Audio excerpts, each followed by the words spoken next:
بیوی کو نوکری کرا سکتے ہیں یا نہیں؟ دیکھیں، خواتین کا نوکری کرنا شرائط کے ساتھ صحیح ہے، شرائط ہے، پردے کی پابندی ہونی چاہیے اور آگے بھی میل اسٹاف نہ ہو، فیمیل اسٹاف ہو، اس کا میل کے ساتھ برتاؤ ہے تو مجھے بتائیں پیچھے کیا بچا؟ پھر ایسی نوکری کی کوئی ضرورت نہیں ہے، پھر گھر میں بیٹھ کے اپنا آلو بیچے بیوی، اس نوکری سے بہتر ہے جو لاکھ روپے وہاں سے مل رہا ہے۔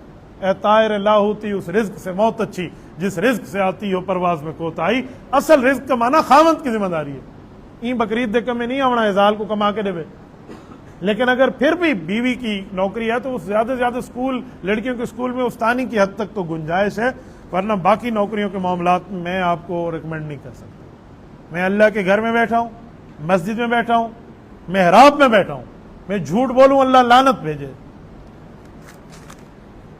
روزانہ سنتے ہیں، روزانہ موبائل پہ ایسی کالیں، حیران ہو جاتے ہیں بندہ۔ جس وقت ماں بہن بیٹی کو آپ باہر کی آزادی دیں گے اسلام سے، اصولوں سے ہٹا کر، پھر رونے دھونے کے معاملات آپ پہ آئیں گے۔ میں آپ کو قسم اٹھاؤں نہ رات کی بات سناؤں، اب میں نام لیے بغیر بتا دوں۔ ایک خاتون نے مجھے کال کیا کہ مفتی صاحب ہم آپ کے بیانات سنتے ہیں، میرے پاس آپ کا نمبر محفوظ تھا تو میں آپ کو دعا کے لیے کہنا چاہتی ہوں ہم بہت پریشان ہیں۔ میں نے کہا میری بہن اللہ آپ کی پریشانی ختم فرمائے، بہت پریشانی ہے بس دعا کرنا۔ میں نے پوچھ لیا، میں نے کہا کیا پریشانی ہے؟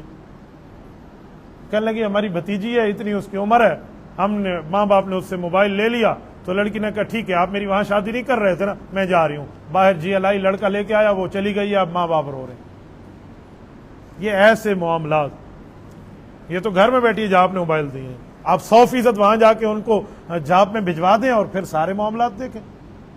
یہ باہر جب خواتین بغیر پردے کے آئیں گی معاملہ خراب ہوگا۔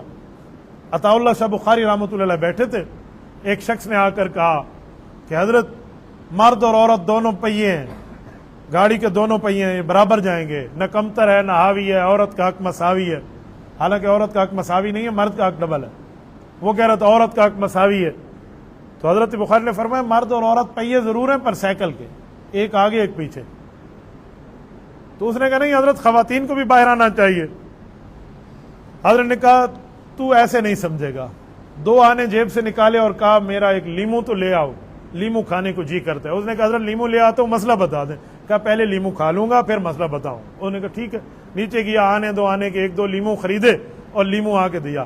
حضرت نے چھری اٹھائی، لیمو کو بڑے انداز سے کاٹا، کاٹنے کے بعد 2 حصے کیا اور اس کے اوپر نمک چھڑکا، نمک چھڑک کے اسے مزے مزے سے چوسنے لگے۔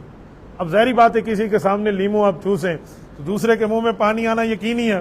وہ سی کر رہا ہے سامنے والا نا، وہ سمجھا ادھا میں کوئی ڈیسن، حضرت مولانا سارا کھا گئے اور وہ سی کر رہا ہے۔ لیمو جب پورا ہو گیا تو اس نے کہا حضرت مسئلہ، اس نے کہا 1 منٹ، ایک سوال کا جواب دے، پیسے کس کے تھے؟ کہا جی آپ کے تھے۔ کہا پیسے میرے، منگوایا لیمو میں نے، لیمو میرا، کاٹا میں نے، نمک میں نے لگایا، کھایا میں نے، تیرے منہ میں پانی کیوں آیا؟ انہوں نے کہا لیمو سامنے کھائیں گے تو پانی آئے گا۔ کا سوال کا جواب مل گیا؟ بے پردہ عورت کو باہر نکالو گے تو زنا کے دروازے کھلیں گے۔ انہوں نے کہا جی مجھے سمجھ آ گیا۔ آج بے پردگی عام ہے، میں تو بہت حیران ہوں۔ بے پردگی آج کل ایک اور بڑھ گئی، ڈیجیٹل بے پردگی آ گئی ہے۔ گھر کی بے پردگی تو چھوٹ گئی ہے، آج کل بیوی کو دکھاؤ اور پیسے کماؤ۔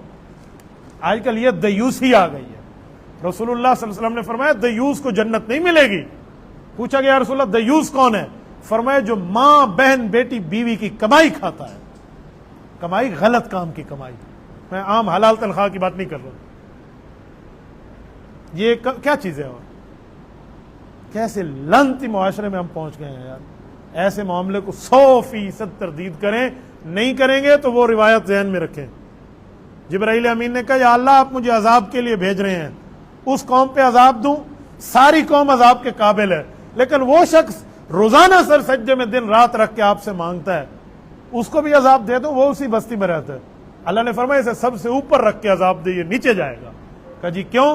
فرمایا اسی لیے کہ کبھی بھی اس بندے نے برے کام پہ رد نہیں کیا، اس کے معاشرے میں ہو رہا ہے، اس کو صرف اپنی نیکیوں کی پڑی ہوئی ہے۔ تو میرے نبی پاک نے بات حضرت ام عائشہ کو سنائی اور پھر قرآن کے ہاتھ اترائی، فرمایا واتقوا فتنۃ لا تصیبن الذین ظلموا منکم خاصہ، لوگوں اس عذاب سے بچو جو صرف خاص لوگوں پر نہیں پھر سب پہ آ رہا۔